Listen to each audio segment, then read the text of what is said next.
wanted to tell you, Officer Brown, I mean, you're taking money out of my kids' mouths.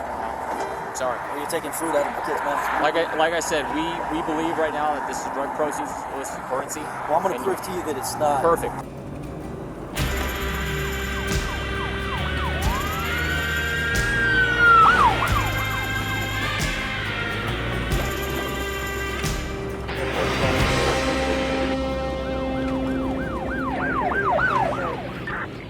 That clip shows a retired U.S. Marine being robbed of his life savings on the side of a highway.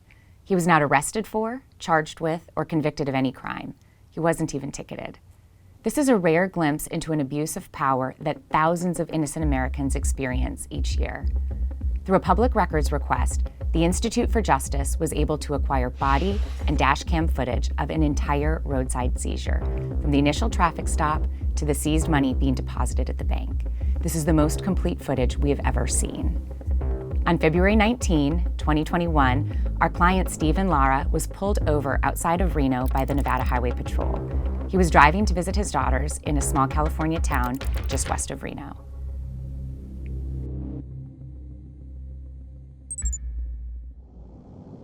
The driver of this vehicle was following that red and blue semi-truck too closely, less than a second following distance. Also driving under the speed limit, which is really odd. Stop them up here at Mustang or a little bit safer, wider than talk to them. Make sure everything's okay. Yeah, you know, initially I thought I was getting pulled over because maybe I had expired tags. I had a rental car. Unfortunately, I had some car trouble, and that was necessary to get a rental car for a short duration for that weekend. I'm doing great. Hey, the reason I'm stopping you, we have a special enforcement campaign going on. We're trying to educate drivers about violations they may not realize they're committing, but we're seeing a big increase in crashes out here. First, applaud you on your driving.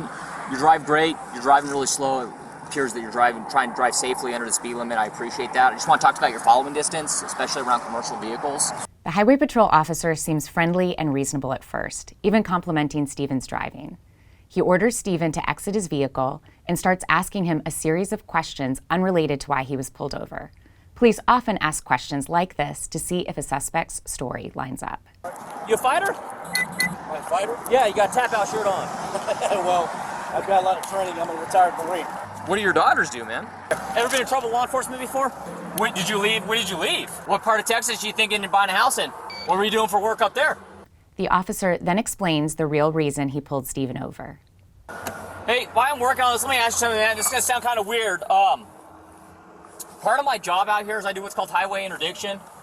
I look for people that are smuggling contraband through our state, across the country, weapons, humans, drugs, illicit currency, things like that. Anything in the vehicle I should be aware of? Okay. No firearms? No explosives? Okay. Are there any drugs in the vehicle? Cocaine? I don't do drugs. Yeah, I gotta ask all these silly questions, right? Okay. Any large amounts of United States currency in the vehicle? Okay. What's a large amount of U.S. currency to you? Okay. So there's over 10,000 in there? Okay. How much money you got in there? Okay.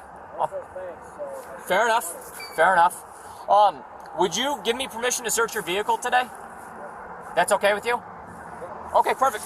Although it's Stephen's right to refuse, he gives the officer permission to search his car. I didn't want to come across as being non-cooperative or combative, so I did what I felt was right, and I was very honest, very forthcoming. I was also very respectful, and I just wanted to make their job as easy as possible so that I could be on my way to spend time with my children. Hey Shane, how are you? Good. Hey, can you head out to a traffic stop? Or are you busy on that other stuff on today?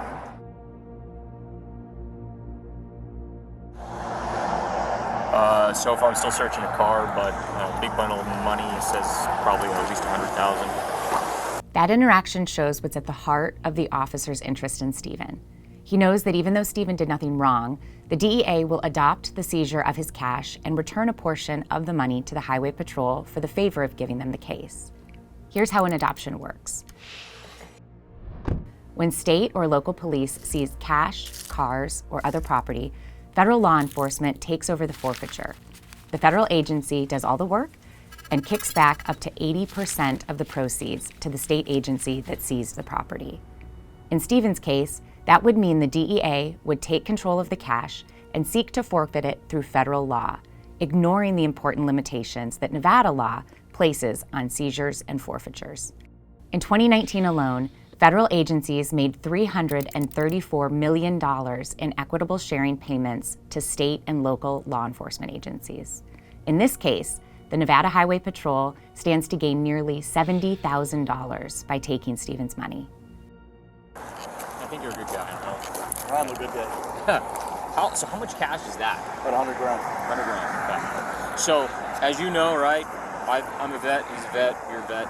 It's not illegal to carry currency, have currency. No, sir, it's not. It does, though, make us ask some questions on why someone has 100,000. I can understand why you don't trust banks, especially in this day and age right now. Stephen keeps his savings in cash. Maybe that's uncommon, but as the officer acknowledges, it's not illegal. I have nothing to hide from you. I appreciate that. Give me a few seconds, can I make a couple phone calls, right? The officer first calls his superior. He interrupts that call to speak again with the DEA agent. Are you on your way out here? Oh.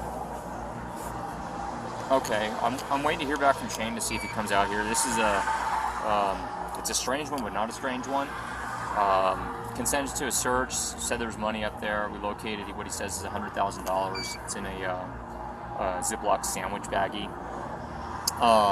There's also, I haven't gone into it a bunch, I'm waiting to hear back from Shane, but there's a bunch of bank receipts and stuff in there as well to show the currency. This might be Shane, hold on 1 second. Hey, this is Shane, let me call you back.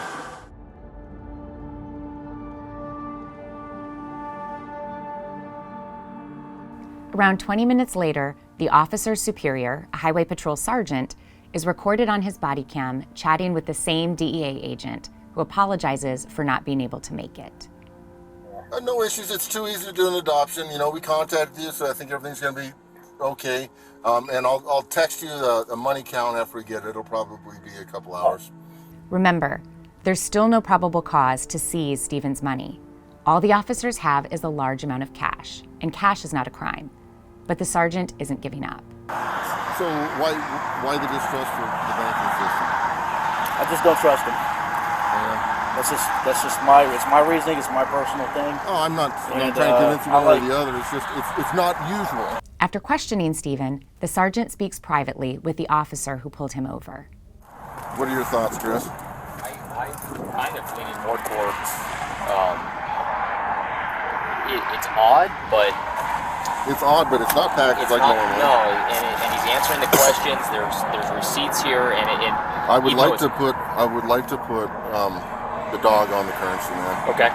The two officers agree that Stephen has been forthcoming and has years' worth of bank receipts showing that he has withdrawn his savings from his bank accounts. But the sergeant orders the junior officer to put the dog on the currency. The sergeant puts Stephen's money in an open Ziploc bag and throws the open package to the ground on the side of the road, less than 40 yards from Stephen's car.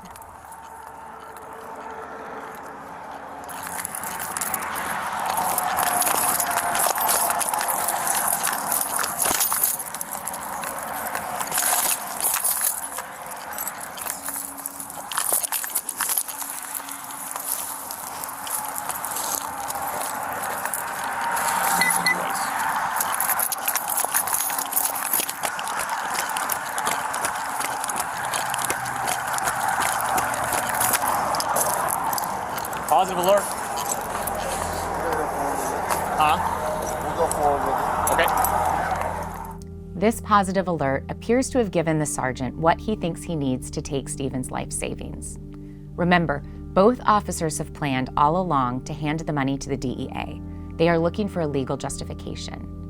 But numerous studies have shown anywhere between 67 and 100% of U.S. currency has trace amounts of drugs. For that reason, a dog alert to currency on its own does not show the currency was used in an illegal drug transaction. What we're going to do, I believe there's drug proceeds, dog alerted to it. Drug proceeds? Yeah, it's very common, sir. We get people that are trafficking large quantities of marijuana from Northern California to all states east, even from Reno. Sir, I can tell you right now, there's... I'm going to tell you exactly what's going to happen, okay? We're going to seize it today, but that doesn't mean we're the final judgment on it. It's going to go through the DEA, okay? So the DEA will contact you, and the DEA will provide you with a means to fight it. You're going to have to provide your pay stubs. You're going to have to provide your other receipts and stuff like that, okay? Stephen now has nothing. He had to convince his brother to wire him $1,000 to continue his trip to see his daughters. Just want to let you know, I know you're just doing your job. That money I worked really hard for. The money that I have in my jacket is only a few dollars. I have money to pay for my kids, my bills, my hotel. We're going to get that car back to Texas. So, I know you're just doing your job.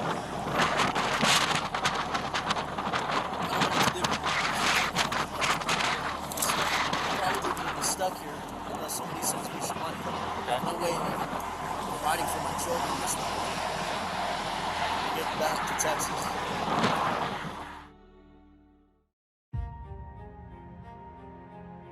After nearly an hour and a half on the side of a highway, Stephen was given a receipt for U.S. currency with a number to call the DEA agent.